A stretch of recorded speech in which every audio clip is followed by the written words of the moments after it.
Good afternoon, everybody, and welcome to session 2 of day 4 of week 2 of ALYFE Connect, our very first virtual-only event brought to you exclusively by ALYFE Group. We're continuing the informative and instructional nature of today's sessions with another little workshop by one of the best in the business.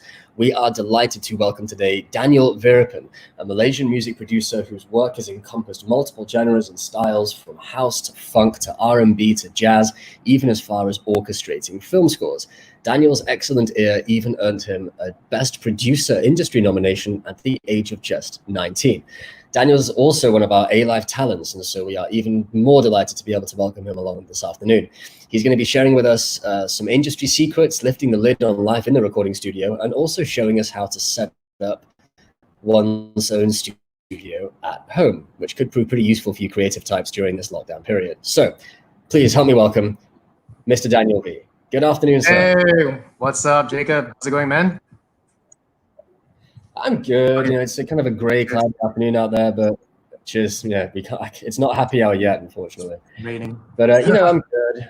I'm enjoying these sessions so far. Have you been tuning in? Yeah, I did. I caught a bit of Dasha's show last night as well.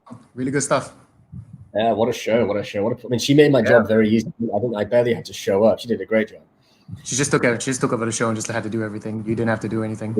Yeah, no, I didn't even know that you were there. That's the role of a good host, I think, is to be silent, seen and not heard, I guess. Yeah.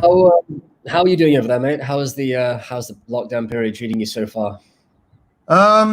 It's pretty okay, I guess. It was tricky at first to adjust to the new lifestyle and a new way of things, but then having so much time on your hands, it actually allows you to do a lot of things. I think I've been practicing a lot more. I've been practicing the piano a lot more. I've been actually even practicing better health. I've been practicing a better sleeping time. Like those days I used to sleep at around 2 a.m. easily. But then nowadays I'm at like around, let's say 11 p.m. and waking up like quite early. So I'm actually feeling pretty good about that. Yeah. All this you go. Healthy mind. Yeah. Trying to follow you, mate. I'm kind of jealous, I must admit. I've been trying to be a better person, and I admit I've been getting into it. I've been keeping a better routine. I've even been able to work out a little bit more at home. But I miss the great outdoors. But it's been actually it's been pretty good now that once you get used to it. And I mean, I saw something on Instagram yesterday which I loved. Anybody who follows Daniel, and if you don't, you should. His Instagram's down below, Daniel V. Anybody who follows you on Instagram would have seen a video you put up yesterday, which kind of sums up how this period has been for you so far. But if it's anything to go by, it seems it hasn't slowed your creative momentum. If anything, you've got more creative, which I love. So I'm going to try and show it now. Just a heads up for those at home. There's a little bit of lag, maybe. So if it looks like a stop motion kind of thing, it's not meant to be a stop motion kind of thing. But it still looks kind of cool. Let me see if I can bring this up, because I loved it. This is very, very creative. So this is your life on lockdown so far.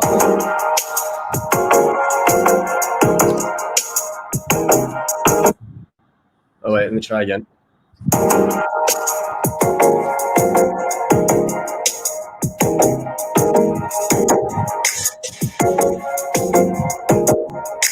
Yo, what's up, Blink? Is it playing?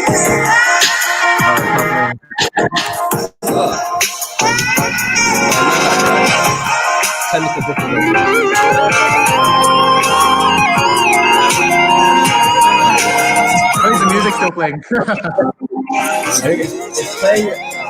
Forget it. It's playing on my side. But I maybe I haven't figured out this platform quite just yet. So okay, for the quick fix, for those of you who don't follow him yet, check out V's video below. And it is a very, very creative way of showing how you've been spending time at home. But you're doing it all. You're working out. You're cooking more. It seems you're healthy body. Yeah. And you also had Kyle involved too, right? You got Kyle's vocals on the track. Yeah. Amazing. I literally, what happened was, like, I was doing this track. I was just itchy to do something, because I think I was like, okay, I was kind of like out of social media for a bit. I think a good for 2 weeks. I was just like focusing on just like, okay, practicing again, sleeping better, healthy and all that, healthy mind, everything. And I was thinking to myself, like, oh my God, I felt like I needed to actually put something out. I was quite itchy to do something, but was it going to be just like another cover? Was it just going to be another piece of music? I thought maybe, you know what, make it quarantine theme. Why don't I just, instead of like, Insta stories of posts of like, oh, this is me cooking. This is me. I feel you. Let's just do one whole video and write a song about it. And after that, just put that up. And halfway during that, right, I was just like halfway shooting and doing music at the same time.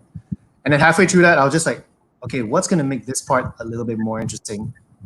I don't know what I'm gonna do. I was like, okay, you know what? I'm just gonna put vocals. Let's call Kyle and just have him sing something. And I'll record that while he's singing as well. Let's put that in the video as well. It actually sort of, goes to show like how we do keep in contact with our friends and peers and everything as well while during lockdown. So that's a very interesting way of doing it. So, I mean, how long did this take you from concept to post it? From concept to creation, if you like. How long did this take you?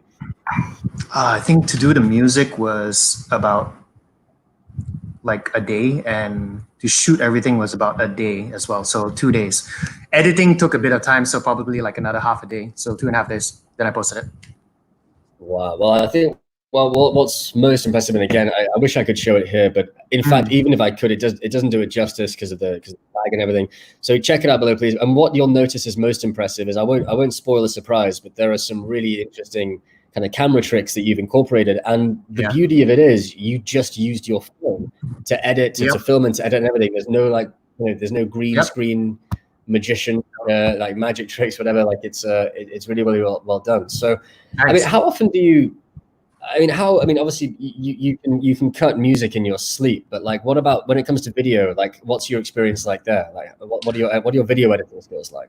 Well, I used to do a lot of I think not back in the day. I think about 5-6 years ago, I did a lot of YouTube covers. Some actually got quite popular, and I directed those myself. I didn't shoot them, but then I directed myself. And what I did was because those. How I got into it was because those were music covers and it involved a lot of me playing live. And so I trust the video editor to know what to show while I was playing, you know what I mean? To make it look like I was actually playing those notes. Because he wouldn't know, he's not a pianist. So right. So what I did was I just took all the files, all the clips, and I just started to just edit it myself. And then from then onwards, I just started editing my own videos. Oh, you really can do it all, huh?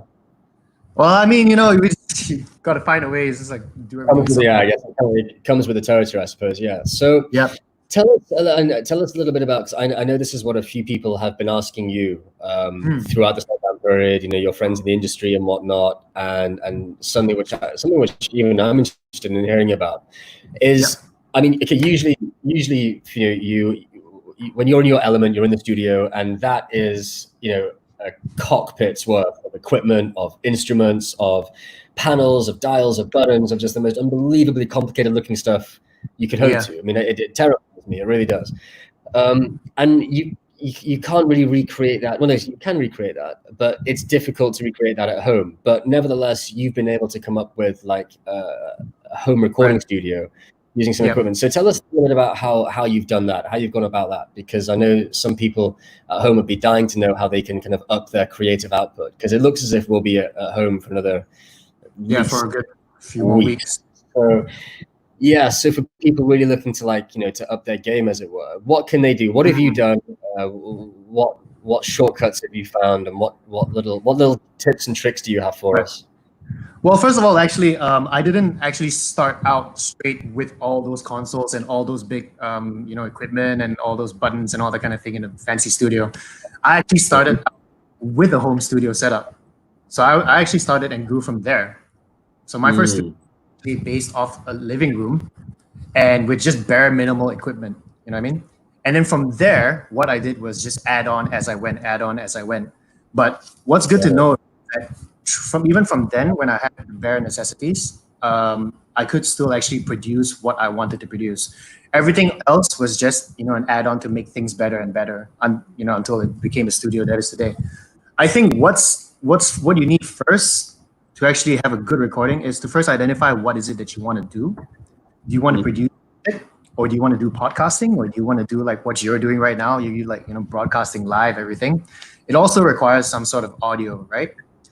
And I think first identifying what you want to do and what you want to produce is key.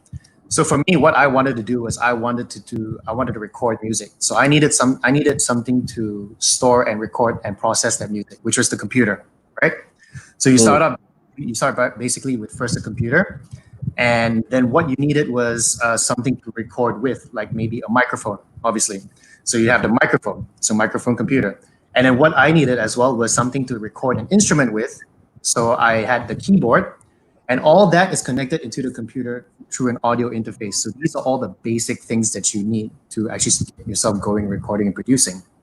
Now, one of the biggest questions I always get is also, first up, it's like people who want to start up, like, oh, what microphone do I need to buy? What microphone is the best microphone and all that kind of thing that's going to give me the right sound?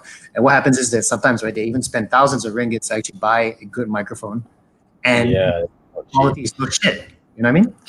And actually, the reason why is not because of the microphone that they bought, but it's because of the environment that they're in that creates real audio. The overall acoustics, right? The right, echo chamber, exactly. right? Okay. Exactly. So that is probably one of the biggest things that you should probably do first, is to actually realize before you start recording, what's your acoustics like around you? What's your setup like? You know what I mean? Are you in a big room and you're like, you know, there's a lot of like reverb and audio like coming back into your ears and into the recordings? Or are you in a controlled environment? And you'd be surprised that actually you can do a very good, decent home recording studio setup with just like very bare minimal stuff. Like I was helping Mark the other day because he's in UK, and he's also doing now his covers, right? So what he's doing, right, he's bought himself like a Blue Yeti, just a simple microphone that connects USB to his computer. And what's good about that is that, okay, it's also a cardioid microphone, meaning that this microphone, it's reasonably priced, but it focuses only on just the frontal and everything around you. It's not picking up sound from all the back, everything. Okay.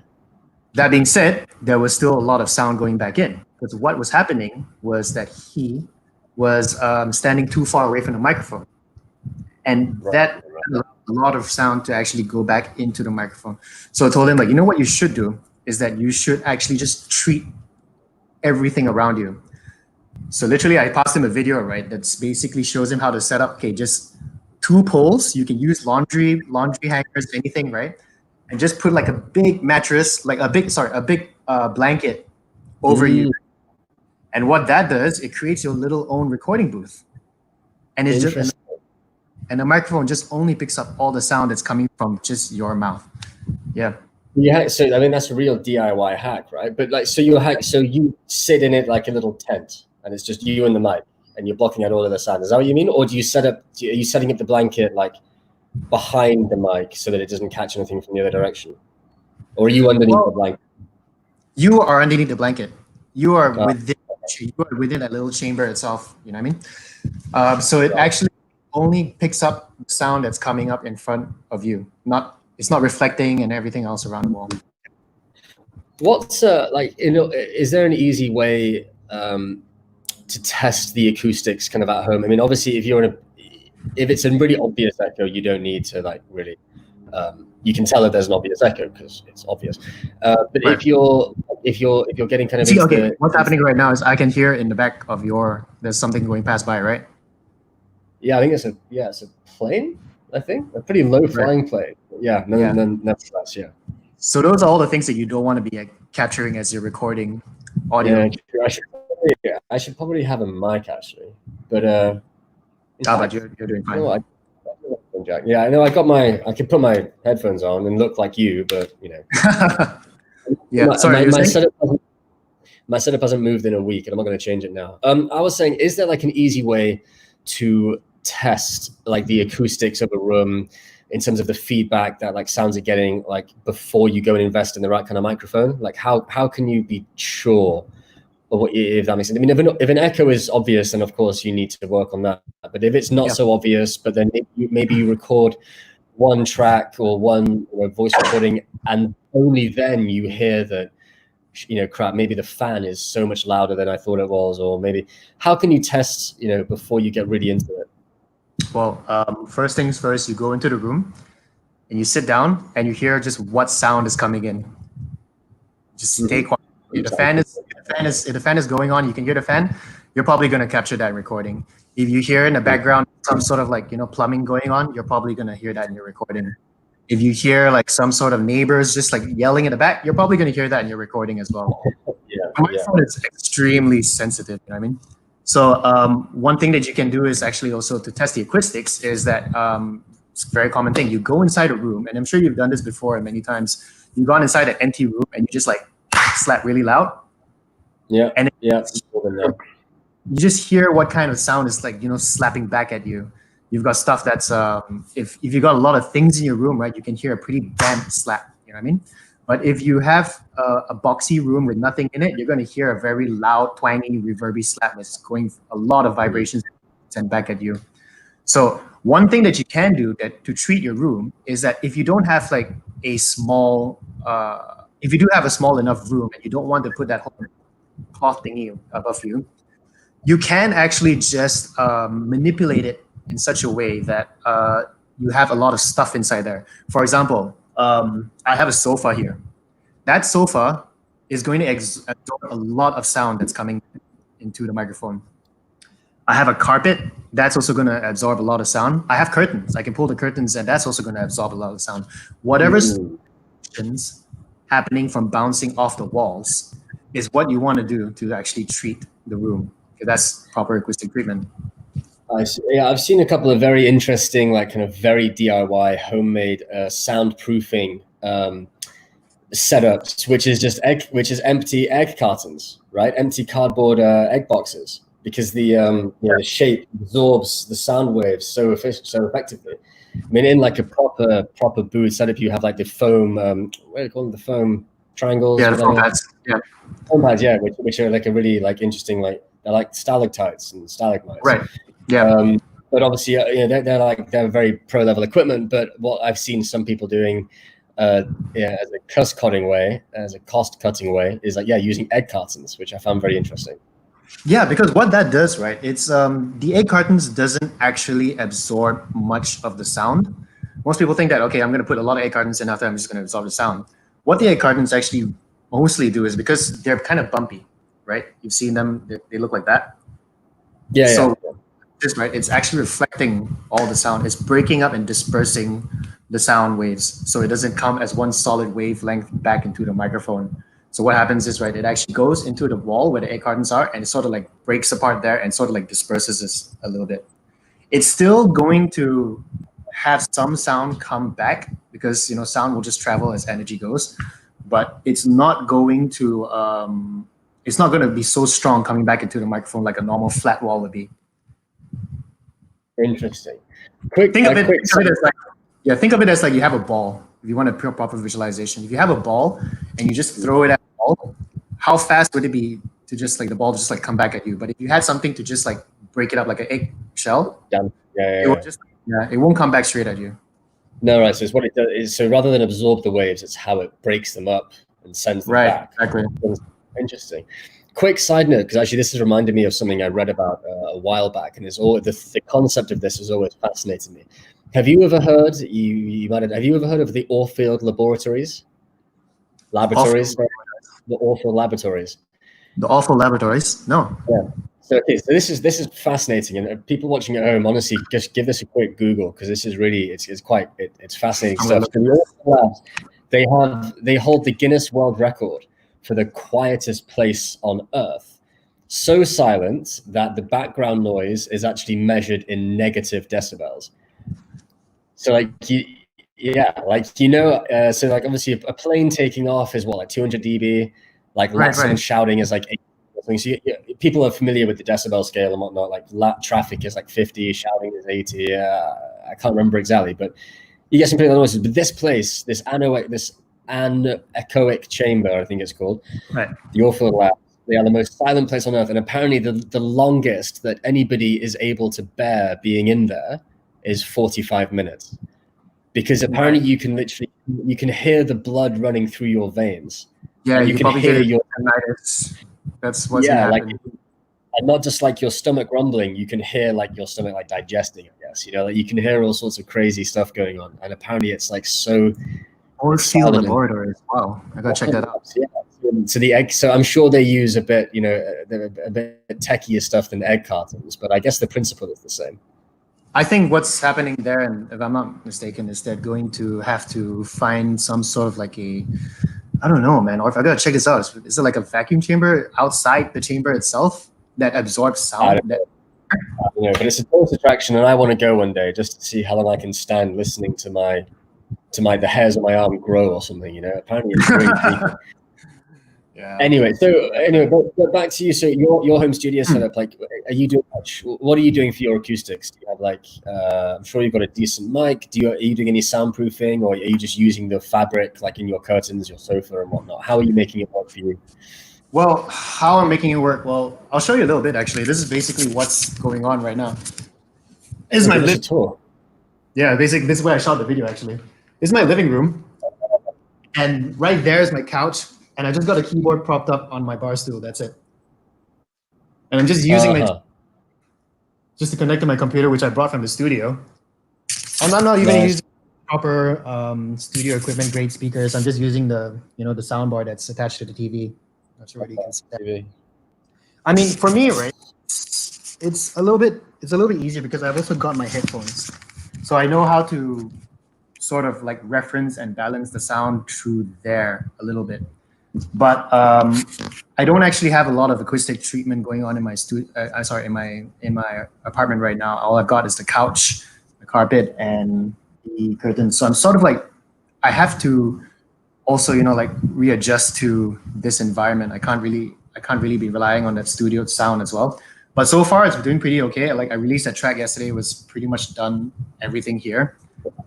Are you feeding the keyboard straight into the computer, so it's picking up the sound like digitally, or are you recording it like live, as it were? Oh yeah, no, I'm feeding the keyboard through a USB cable, and USB cable just goes straight into the computer. Yeah, everything's all digital now. Okay. Yeah, because what? Yeah, nice. And so, what about Kyle's sample? Did he just record that like on a phone, or does he? Because he's got a mic set up at home as well, right? I think. Oh, Kyle, yeah. if you're there, do you have a mic set up at home? Okay, so he was able to record that, then send you the file, and you're just able to get it in. Right. So basically, he also set up his own little mini recording setup in his apartment as well, just because times are tough now, so everyone's got to sort of adapt to what's going on real quick. So he did like a panic setup and just did a whole. So now he can do recordings for songs and producers here and there. So he's got a little bit of if I remember, if I actually saw it before on his Instagram, he's got just a mic and a simple setup on the desktop. I'm not sure about the acoustic treatment. It was still a bit reflective. He needs to do a little bit of treatment around the area, but it's we managed to make it work. I just took it and just put it in a track and just sort of like balanced it out post editing style and just like set it up as well. Nice. Dude, I think next up, I mean, you should level this up. I think it'd be a very, very interesting project. I mean, you saw what like Lady Gaga did, right? The benefit concert that she put on, where you had all of the artists in their homes recording and whatnot.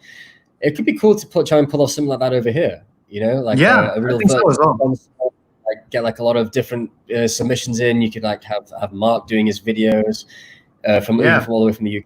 I think there's a lot of people who would love to be a part of that. So I think you should put the word out, see what you can get, see how I mean, hell, we could do it. We could do it with ALYFE Connects. Bring you all on and have like some kind of virtual sing along. I think we can have up to like 6 guests. That can definitely work. Always looking for new ideas to for content as well. That's for sure. I think that's a pretty damn good idea. Having it on one platform live though is not a good idea. That's going to have a lot of latency and feedback going on as well. Maybe we need to like okay, well, let's think about this. Let's brainstorm this, because maybe we'll put the word out and we'll get like different submissions from different people, and we can cut different parts of the video together. We'll come up with a song and give everyone a line, and just record that line and slice and dice it, make a master edit. That could be fun. Yeah. I think that'll work as well. Yeah. get everyone from the ALYFE talents who are singers and all that to be a part of it as well. That would be pretty cool. Yeah. It's actually pretty simple to do. As long as you have something to record yourself with, a microphone, that definitely can be done. And especially there's a trick because the more vocals that you put, right, the less chances there are that people are going to be hearing defects in that vocal recording. So you start layering more and more vocals, and I think a lot of producers do this as well, which is quite annoying because like what they do is they start layering a lot of vocals, and it becomes so thick and nice, but because it's so thick, and it becomes you can't really hear things like a specific melody line. It becomes too cluttered and messy. It becomes a nightmare to mix. But they do it because like they want to hide defects. You know what I mean?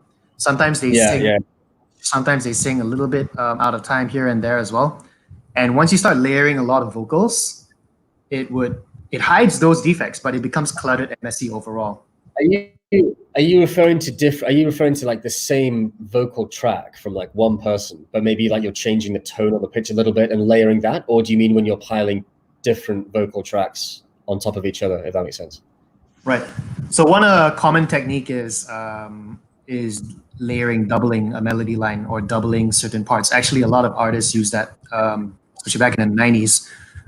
People like Britney Spears and everything, to thicken up the voice, to make the voice sound, strong. What they do is they sing the same part twice, exactly the same. And so what that does, it sort of layers it and makes it a bit thicker and frequency-wise. Yeah, but if you do much of that, it becomes messy and cluttered.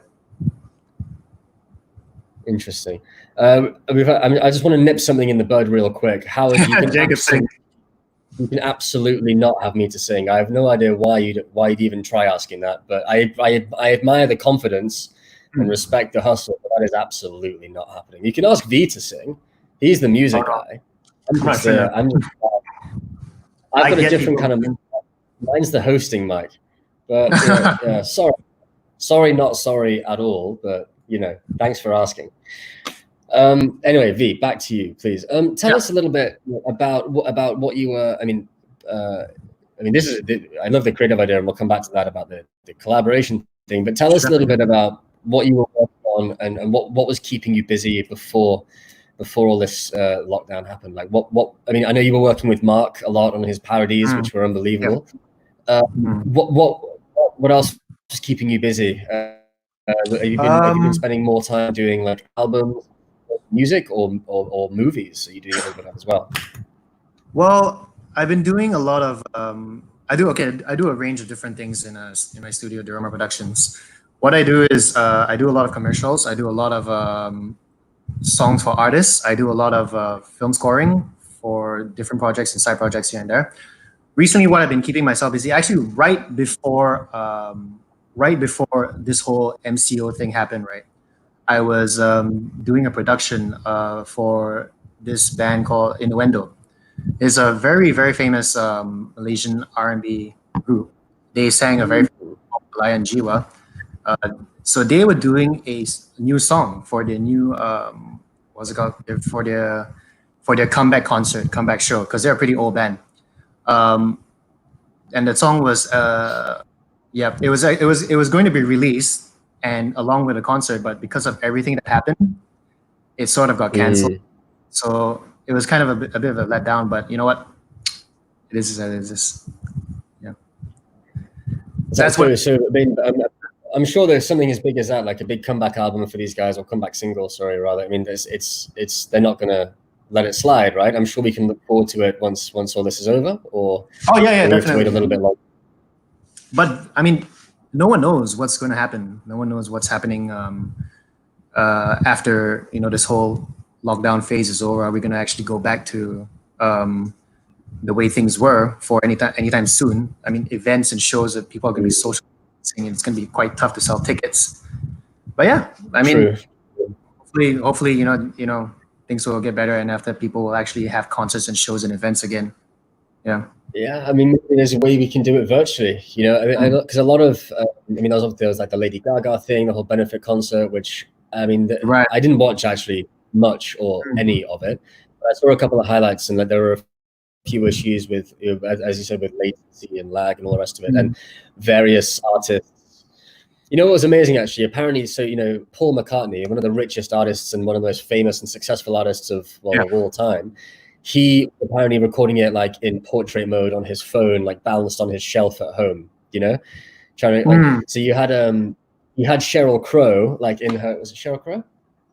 Yeah, right. Is it Sheryl Crow? Not famous sure country western singer. Anyway, she apparently has like a whole. No.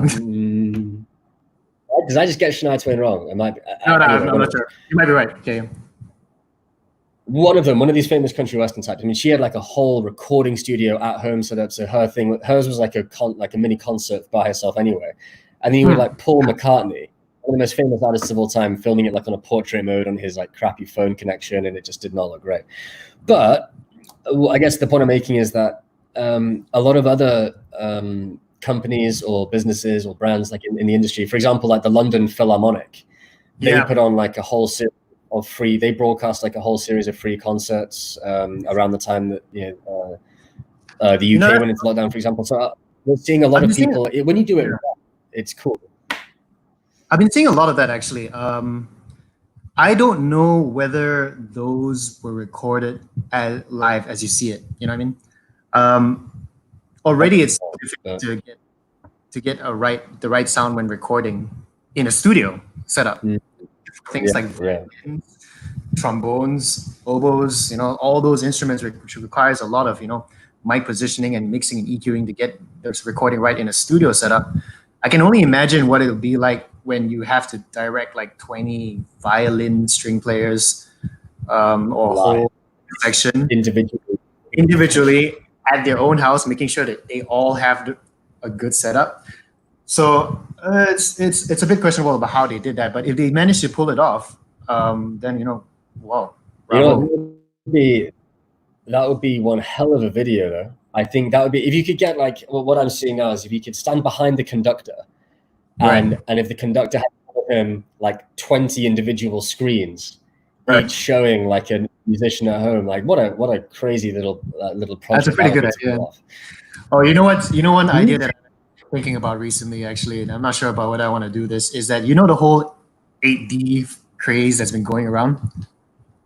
Yeah, I've seen this. So it's cool. Nothing. I mean, it's pretty cool, but it's nothing new, right? People have been like, for some reason, it's been like for some reason it's been very trendy recently, but it's not like a new concept. One actually clear this up because I get asked this a lot as well.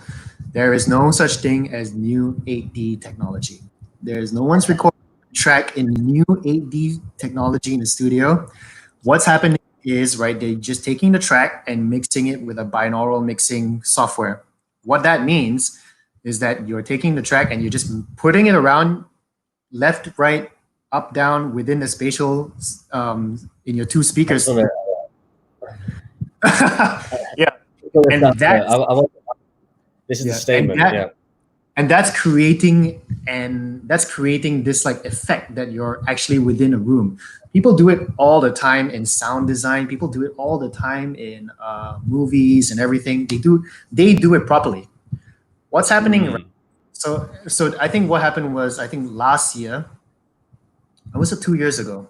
I think this fad came up on YouTube 2 years ago, if I'm not mistaken, or last year, where people were starting to do this effect, take a song and just like spin it around in this effect machine, and they're calling it 8D technology, which is it's just weird to me. I guess it just sounds cool, doesn't it? 8D. Yeah, 8D. But the thing itself is cool. Like when you put that, obviously you need headphones, of course, but it is when you sit there and you listen to a track and it plays around your head almost. It is a very cool effect. So what I want to do is do something like that in a music term. But imagine that, okay, say for example, we'll take my apartment again because this is the only place I'm going to be for a while. You walk around, and as you're walking around, you see different people playing different things. For example, the piano, the percussion on the like on the floor, and you're still hearing the song. But as you're walking and you're seeing it visually, you sort of like can just pick up the sound that's closest to you at that moment in time. You know what I mean? Yeah, and as you move around the room, like as you turn to the right and the piano comes to your left behind you, you'll hear it more on that side. Do you mean? So So it's yeah, like a 360. Yeah, amazing. So it's like so you can. It says it's like adding audio to like these 360 VR experiences that people are quite into these days too. That'd be really exciting. No, that's actually what they do a lot right now. When if you played video games, if you played anything that's required VR, you put on headphones and you can just hear everything. They do that all the time. They're mixing like, okay, as you're playing your character, it walks this way, and the guy on your left sort of like gets a little bit softer and all that kind of thing. That's exactly it. That'd be cool though. It'd still be a hell of a challenge to pull off. I think you could have some fun with that. Actually, that's pretty good idea. Nice. Two ideas. Sorry? This is a good brainstorming session. I was going to say, are you in the mood to take a question from the audience? Because we've got quite a good one here about voice recording. Are you feeling a bit of Q&A? I don't know who this is, unfortunately, because guys, you need to allow your Facebook access to StreamYard, which is the streaming platform we're using. If you go to the comments at the top of the page, you can allow access. But the question here from Facebook user is elaborating on voice recording, how to simply control it. So asking about foam shields and windscreens. Right. Okay, first things first, right? Like I said earlier, foam shields, windscreens, reflections, bass traps, all these things that the more treatment that you can put in your room, I'm assuming this is for vocal recording, the more treatment that you can put in your room, the better it will be. You just put a whole lot of treatment in your room to absorb as much sound as you can, the best it will be. Some people say you don't want to have a too damp room, but I don't think you can make your entire room damp. You're going to need to go somewhere else for that. But the more treatment that you can put in your room, pads, seals, egg cartons and all that kind of thing all around, the better it will be. Now, one thing that you have to do is also you have to try and see if you can get something above you. Because what's happening is, right, a lot of times sound is also going up the ceiling and coming back into the microphone. So you want to try and get something up above you or down below you, as like I use a nice thick carpet. That works as well. Now, if you don't have any of these things, right, just use your mattress, use your blanket, use your clothes, use your towels. Just get creative. Mm-hmm. Something like like I'll show you something right here. This is my little bar table. You can see it's just a small semicircle shape. I would probably just go there and just like put a load of towels over it and just put myself inside there and just record there. Because what you want to do, because what you want to do is when you're trying to get a right sound, a nice, good, clean sound, because you want to be able to take that sound, especially if you're doing music, take that nice, good, clean recording and then treat it later, adding reverb, delay, and all those kind of good effects to your vocals. And you're not going to be able to do that unless you have a nice, good, clean take first. Yeah. So all these things, foam shields, windscreens, and all that would be good. I hope that answered your question. Yeah, I believe, looking at the group, that has come in from a Mr. Ife Ians. So Ife, thank you for your question. Ife, how's it going? Shout out to Ife. All right, that's good. What did I have to ask? Also, yeah, another thing. This one I'm going to share as well because I know a lot of people do this. So again, this one I shared with Mark because I was helping him set up his recording. And what he did was, right, he made a mistake of reducing his volume on the microphone so that he could sing louder. And he made a mistake of keeping the volume on his microphone gain preamp loud. And what he did was when he was singing loud, it was distorting because the sound was too loud. What he did was he stood backwards. He just went back and further away from the microphone. And what that did was created an even more reverb effect of the sound slamming around the walls and all that going into the microphone.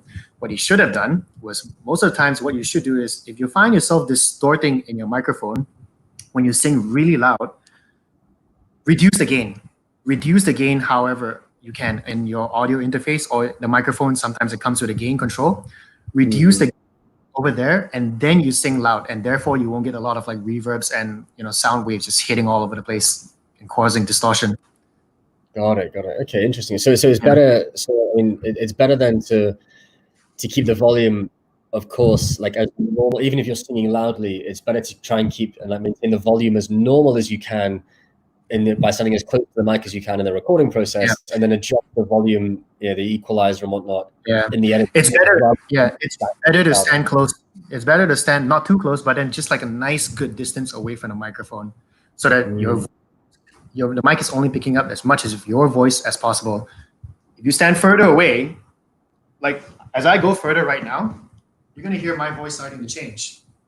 Right? Yeah. And why that's happening is because first of all, my volume is getting, my velocity is getting weaker as it's getting a laptop, and you're starting to pick up the vibrations that's slamming across the wall on my left here as well. That's also all going into the laptop microphone. But what's interesting though, so your headphones that were plugged into the microphone's on your headphones. Is that what you mean? Is your headphones just like audio in at the minute, or are you speaking into your headphones? No. Oh no. I'm speaking. This is my laptop microphone. It's not actually very good. Oh, okay, that's why. I was kind of curious. All right, interesting. That makes sense. Well, in fact, I'm curious. Before we've got plenty of time left, but I'm curious to know a little bit, Daniel, because especially insofar as this is like your almost literally your life's work, and you're still a pretty young guy. And I know you were up for an award, and a big industry award for best producer when you were like 19, right? Which is pretty crazy. Yeah. So I know you come from an amazing legacy of amazing musical legacy, But what was your? I think he said my dad actually did ask me, "Oh, what time's your live thing?" I think he might have tuned in. I'm not sure. I don't know if we can see the actual names of the viewers. Let me see, but not too sure. I hope he has. If so, shout out to Mr. V. Hey, Pops. Yeah, so what you're saying? So I was saying, so for you, like how, obviously you were exposed to the music business industry and so on at a very early age from the family side, but you personally on the producer's journey, as it were, like where did this all start for you? Like when did you start getting really into this line of work? Well, I started getting into it. I think I was 12 or 14 years old. So what happened is, I was actually playing a lot of music when I was a kid. I actually played. I was playing piano at a young age, and I sort of like gave that up and started picking up drums. Now I was playing in a rock band in my school at a certain age as well, and then I was playing for the school orchestra as well and drums, and I was mainly on drums. And then I sort of dropped that because I don't think I was getting any better at drums. It was just timing is not really my strongest point. I started getting more into production because my dad had a studio back then, and my brother actually, I don't know whether he stole a copy or he just took a copy of this very basic software. Back then, this was basic, but now this software is very big. It's called Fruity Loops. Back then, this software was baby software. It was just a beat making software. That was it. And what my brother did was he brought that brought it back home, and I just started, just like, oh, what's this do? What does this thing do? What are you doing? Oh my God, I'm making music, and all I did was just like create a drum, very cheap drum loop, mind you as well. It wasn't the greatest drum loop by any stretch of imagination. But what happened was from there, I just sort of, this was still in my school age. I was just like sort of like dabbling, and that sort of sparked the interest. This sort of sparked the ignited the flames, and I just started creating a little bit more here and there.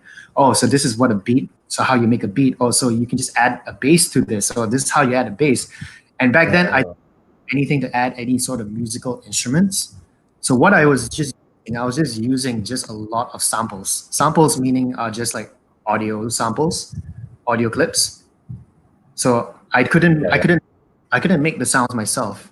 I had to just use audio clips, and I was very limited to that. This is when I was like 14 or 15 years old, and I just started going from there. And then what happened was one day I just got how did it go? One of my uncles came to my house, and my dad had no idea that I was doing this in my room. He had no idea I was just making beats and making music. He had just like, oh, okay, he's just doing his own thing. God knows what he's doing in his room. So yeah, my uncle. 15. I'm pretty sure I know. Yeah, 15 years old. Yeah, 14 years old. It's like you don't want to go into a 14-year-old room. Better leave yours. Yeah. So, but my uncle actually, he's a bassist as well, and then he's now in New York, but back in the time, so he came in and he just sort of like came into my room. It's like, oh, what are you doing, Daniel? I was like, oh, I'm just making music. And after he's like, oh my god, this is actually pretty legit. He showed my dad, and my dad was like, oh my god, this is actually pretty legit. So then after that, okay, that was that. Then after that, it came to a point. Now it's coming to my college days, and I was just like, what do I want to do? I don't really want to study law and economics and all that kind of thing. And I just dropped that, and I went in straight into music production. Back then, it was his studio, and I started learning from the people that was in his studio, employed in his studio, and I was learning under them how to actually start producing and using softwares and computers properly. And from then onwards, just started doing regular work, a little bit here and there, and yeah. Then after I landed a pretty decent production gig, and from then onwards I just started to just went on from there. Amazing. And it all started with a bootleg, not bootleg, but a stolen copy. Are you allowed to say stolen? It's been years. No one's gonna get in trouble. Actually, I really don't know. I gotta ask him whether he stole it or he just borrowed it. I'm not sure. I gotta admit, like I've never really dabbled with it. Of course, not much myself, but I've looked over a few shoulders at softwares and whatnot, and it's always just even GarageBand terrifies me. Right. Because I just do not know what I am looking at. But it shouldn't. I mean, have you played music at all, or like you have any music sort of background? No. I learned piano a couple of years as a kid, and I picked up the guitar for like a couple of years, but that was terrible. No. I mean, it shouldn't really be that. It shouldn't really be that. Like, okay, this is one thing when people starting out production, right? They also say they don't want to. Especially here's what bugs me. Okay, so these are musicians, trained musicians who are playing professionally, right? And they sometimes they're just too terrified of picking up. What these softwares are called DAWs, right? So they are scared to actually touch a DAW because they don't know how to begin and how to actually start and where to go from there. They're just like, oh my god, why is this everything so like sci-fi, right? It's like this looks like a coding machine. It doesn't even look like. I mean, but what you have to understand is the first thing that you're looking at, right? This is just one continuous timeline. It's the same thing. Just imagine a graph, okay? What you're looking at is just a timeline, and within that timeline of music, on this part, on the y-axis, on the x-axis, you are showing what instruments play on each part of the timeline as it goes past by. That's pretty much it. And from then on, you just create from there. I made it as far as that. I wasn't even able to create any loops or anything. But I don't know. I wasn't really trying. I mean, I'm not musical at all. So it was kind of fun to mess around with music. Because I had to record a couple of voiceovers for a client thing. So I did it all on my laptop. So we got like a Yeti microphone for the agency, and so I put it into my laptop, the USB thing, plugged it in, and used GarageBand to like reduce some of the reverb and what have you. I hesitate to say master because I did not do a masterful job, but I did enough to like reduce, to make a passable VO using just like the laptop and the microphone. So I got kind of ish familiar with the GarageBand track, but with the GarageBand, like the one instrument track, which was the vocal track. But when I tried to just mess around, when I tried to add in like drums, whatever else, and add in samples, yeah, that's where the timing comes in. Question here: what does DAW stand for, by the way? While we're on this subject, DAW stands for Digital Audio Workstation. But yeah, if this question is what DAW am I using? I'm using a Logic Pro. I'm using Logic Pro X. Yeah, I've just been using Logic this whole time. I used to use this thing called Acid Pro. Was it Acid Pro? I forgot the name. That's a long time ago. I used to use something called Acid Pro way back in the day, but that just was way too limited. I started getting all the best softwares from the Macs. And I just started, using Logic Pro, and then I never went back after that. Well, on that note, we've got a pretty good question here too. So, which would you recommend for starters? And when it comes to the major ones, like I guess Logic and so on, what is the major difference that you like that you may have found or that you have found? Sounds like you're Logic through and through, so you might not have explored other software, but Yeah. I did try dabbling in Ableton a little bit, but it's just a different environment. I think right now we are in a time, right, where all these companies, Ableton, Logic, Cubase, this is Studio One, and Fruity Loops, like the basic one that I mentioned before. Every single one of them have come so far that you can do pretty much the same thing, of same quality level of work on each different environment. The trick is consistencies. Pick one and stick to that particular one and learn that one. I think personally, Logic Pro is a very good. GarageBand, which is a little brother of Logic Pro. GarageBand is actually the brother of Logic Pro. That's a good starting platform to start with first. Learn the environment. It's very basic, and it still gets the job done. Then from then onwards, you get on to Logic Pro, and that's a good way to that's a good way for me personally to progress. I find Logic Pro works for me because I do a lot of scoring work. I do a lot of work that requires a lot of MIDI progression, and I just feel very, very comfortable in the environment. I can fly in that environment. The key thing here is to make sure that you're, like I said, comfortable, and you can work fast in the environment. If you can find yourself working fast, just like put stuff out, that's what you should stick with. Don't jump around to different DAWs. They all do the same thing. Except when it comes to Pro Tools, that is a different league of its own when it comes to sound engineering and mixing and mastering. But that's not my expertise. Mine is purely the music production side. Interesting. Okay, and so you mentioned just then, so Logic Pro is the big brother to GarageBand. Is that like in the same vein as Final Cut Pro is like the daddy to iMovie kind of thing? They're both like an Apple. They're both Apple. Yeah. I think so. I think Final Cut is no longer with Apple. I'm not sure. That's video editing. I think they were bought by Avid, this company called Avid. But it's pretty much the same thing, like how Final Cut Pro was the bigger brother to iMovie. Logic Pro is the bigger brother to GarageBand. Interesting. Yeah. All right. Well, I hope that I can't see the username and I can't see the full name unfortunately, but I hope that answers your question. So you try GarageBand. The things you also have to try to remember is that I'm doing a recommendation purely off Mac. I understand a lot of people aren't Mac users; they're Windows based. So I think something off Windows, you could try this one called Studio One, because I use Studio One a little bit as well, and that was pretty damn good as well. But I'm pretty sure like those people with Ableton are gonna be like, oh, Ableton all the way, yeah, pro Ableton. Oh, okay, screw you, other people. I'm like, okay. Ableton. Well, okay, here's what I'll say about Ableton. Okay, they catered towards DJs in their heyday. They're for DJ producers, bedroom producers. That's where they started, and that's where their main market is. And they do a really good job at that. They do a lot of live looping sessions and all those kind of things. They have a lot of products for Ableton that allows you to trigger off things live, and they cater very well to that market. So if you're looking to produce electronic music as well, or mainly electronic music, and do live sessions as well, I would recommend probably going Ableton for that.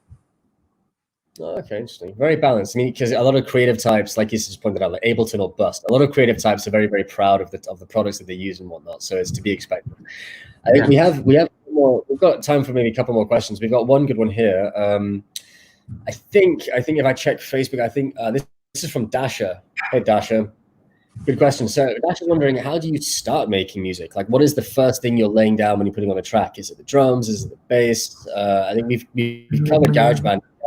Good way to start, apparently, especially if you're really starting from the beginning. GarageBand is good. But for you, D, how do you start? Where does it start? What do you start with? Why do why do I start? Oh, one day I just sit up on the couch, look up in the ceiling, and just wonder, what am I doing in my life? And I create music. No. Oh no, actually that's how I started with the video I just posted. Was literally I was just sitting down looking at the ceiling like, I really gotta do something, and I'm just gonna start. But okay, I'll take you the process. It's a little bit different for different songs here and there, but I'll take you the process of that one. That particular process, this is exactly what I did. Okay, I know I had something in my mind. I had that visually first. I had the video and concept in my mind already before I even had the music composition down, right? Because I knew I wanted to do like I was saying earlier, like I wanted to do a video about the whole pandemic thing, and I wanted to shoot it that way. Okay, So now that I had that in my mind, I knew what the video was going to be. Okay, let's think what kind of song or track it was going to be. It was going to be an R&B type, trappy, jazzy kind of vibe, very chill vibe, everything. Okay, now that I've got that in my head, okay, now I know what genre of music it's going to be. Okay, the first thing that I started, because very typical of that kind of genre, first thing that I started with was the chord progression. So I went to my keyboard, I started laying down the chords first. I know some people like to write the melody first, but that's completely, totally different depending on the kind of song that you're doing. For me, in this particular case, I wrote the chord progression first. I had the chord progression that I wanted in my mind, because the chord for me is what set the entire vibe of the piece of the music. Not even more so than the rhythm. The chord progression for me, right, set the entire vibe of the song. Then from then, what I did was I layered a very basic drum guide. That drum guide allowed me to start programming a basic bass line. And now here, what I've got myself is pretty much a very simple rhythm section. I've got bass, drums, and I've got the chords going. That's rhythm section 101. And now from then onwards, okay, now let's see what else I can add on. All right, so now I've got just a simple chord, I've got simple bass, and I've got simple drum. What am I doing with this track? Okay, let's put on a hook line. Let's put on a melody line. Okay, from that melody line, okay, oh shit, okay, this is actually coming together pretty nice. But you know what? Now this chord progression doesn't really sit well with this new melody line that I have. I like the chords, but I don't like the rhythm that it's playing. Let's just chop up and syncopate the rhythm a bit so that it sits a little bit nicer with the melody line. Oh wait, now the drums needs a bit of fine tuning as well. So let's tune that. And the bass, so on and so forth. And you just, from then onwards, you just sort of like workshop part here and there, so it sits a little bit nicely.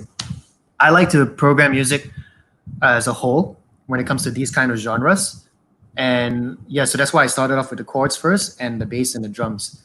Now, if I was doing a film score, an orchestrated piece of work, I would probably write the melody first. The next piece that I'm actually writing right now is actually an orchestrated piece, which I'm probably going to start with the melody first, because I got this haunting melody in my head. And then like Jacob Collier, who's a very famous harmonizer, very famous musician, his approach is like, reharmonization. He had a very good saying, which was basically like harmonies, adding the harmonies, which are the chords, is what determines the story of the melody, or something like that. Yeah. So there's different processes, each different genres, but yeah. So I would say I would recommend first things first, right? Decide what genre of music that you're in. What's the strongest part of that genre? For me, this track that I just did, it was an R&B jazz type genre. The strongest thing for me personally, was the chord progression. Oh, cool. I mean, you make it sound so simple, but I think obviously years of experience and expertise go into this. But Dashra, I hope that answers the question. I think so. It's going to depend on the genre. But I guess so for this particular one, you started with the chords themselves, and then you had the bass track and the drums coming in underneath that. Interesting. Yeah. Okay, we've just gone over the hour mark, but I'm going to give us time for one more question, because it's a pretty good one, and it's just come in from. I'm pretty sure this is Ife. So shout out Ife again, because you mentioned genres just now with an answer. So what genre of music are you mainly interested in creating? I know you've got experience with a lot. And would you be interested in incorporating Afro beats into your work? And if so, why? What genre mainly interested? I love this question, because I always have the same answer for every single one. Every genre. I love every genre, man. And it's very diplomatic. No, it's not just diplomatic. This is not a cop-out answer. One of the reasons why I couldn't make my own songs and I couldn't become an artist, and why I became a producer instead, was because I loved all kinds of genres. I'm a very firm believer that, I have a very favorite type of music for a very specific situation, right? Sometimes I'm in the car, if I'm at home working, I like to play jazz music. If I'm watching a movie, I love listening to orchestration. If sometimes I'm vibing, or just like cruising down the road, I'm listening to R&B or those kind of tracks as well. And sometimes if I'm really like working out, for example, at the gym, I won't be listening to any of those. I'll be listening to probably like a rock track or a heavy metal track, to just get that pump going. So it's very specific to different genres. And yeah, I think I've got a track that I've incorporated Afrobeats as well on it. But yeah, I didn't really dabble too much into that. But yeah, definitely, man, love to actually do stuff like that, incorporating more. There you have it, Ife. He's interested and he'll do it all. So hit him up with an idea. I mean, Daniel's got a bit of time on his hands now, and he's open to creative concepts. So make something happen. All right, my friend. I think unfortunately I've got to wrap it up there. That's about all the time we have. That was great. Yeah, I hope you had fun. I certainly learned a lot. Yeah. Go and look at Orfield Lab. It'll freak you out. It's really interesting. We got to do that ALYFE, music. Yeah, that's going to be a lot of fun. So ALYFE talents and ALYFE talents. If you're watching Dasher, get involved. It'd be great to have you along. Anybody who guys sing it, yeah. Well, let's make something happen, because this could be like our own little benefit concert type thing. It could be fun. Let's make that happen. I look forward to it. All right. Until then, we'll say goodbye for now. But thank you again for joining us. Very, very informative, very insightful, very interesting. And hey, thanks for having me, man. Can't wait to getting back to creating and everything once all this is over, and even during. And actually, so hey, man, I just want to say, stay safe, everyone. You know, I mean, it's difficult times, but you know what? We all gonna get through this. Just stay creative, stay positive, and just keep grinding, practicing, and working hard. And you too, doing what you're doing. I keep doing what I do. I'm having fun. I'm enjoying myself. Yeah. I'll see you then. Take care. See you, man. And there we have it, the wonderful Daniel V, music producer extraordinaire. I hope you guys found that as interesting, as insightful as I did. And certainly, if it looks like we're going to be at home for the next couple of weeks, setting up a recording studio might not be the worst idea. Keep us busy, keep us creative, keep us sane. So that's all from us for now. That is the end of session 2 of day 4 of week 2 of ALYFE Connects. We will be back at 6 p.m. with the wonderful Natalie Knies, who will be teaching us all about public speaking. We'll have a workshop with her. She'll be giving us some tips and tricks. See, I need a public speaking workshop. I can barely get my words out. She'll be giving us some tips and tricks about how to enunciate much better than me successfully to an audience, or otherwise, privately or publicly. So she'll be joining us at 6 p.m. to discuss that before we wrap up Thursday with a wonderful special guest all the way from the UK, Mr. Stephen Raman Hughes, joining us at 9 p.m. So tune in for that. We'll see you later. Stay safe and see you soon. Bye-bye.